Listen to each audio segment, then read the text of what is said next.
ধনী হতে কেনা চায়, টাকা রোজগারের জন্য কেউ হন ব্যবসায়ী, কেউ করেন চাকরি, কিন্তু কখনো কি ভেবে দেখেছেন স্রেফ রাস্তায় ভিক্ষা করে কোটিপতি হওয়া যায়? হ্যাঁ, এমনই এক ভিক্ষুক রয়েছেন যার নাম সিমন রাইট। তিনি লন্ডনের একটি ব্যস্ততম সড়কে বসে ভিক্ষা করেন। অনেক বছর থেকে তিনি এই ভিক্ষার সাথে জড়িত। বর্তমানে তার বয়স 37 বছর। আশ্চর্যের ব্যাপার হলো সিমন রাইট প্রতিদিন ভিক্ষা করে আয় করেন 300 পাউন্ড, যা বাংলাদেশি টাকায় 31,000 টাকা। শুধু তাই নয়, সিমন রাইট যে থাকার জন্য ফ্ল্যাটটি কিনেছেন তার দাম 3,17,00,000 টাকা।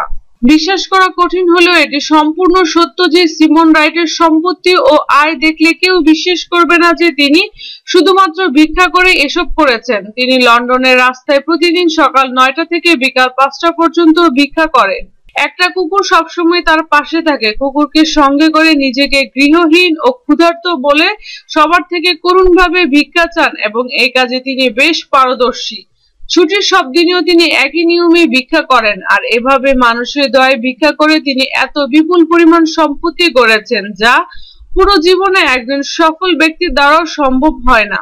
যদি আমাদের ভিডিওটি আপনাদের ভালো লেগে থাকে তাহলে অবশ্যই লাইক ও কমেন্টস করার অনুরোধ রইল। ধন্যবাদ।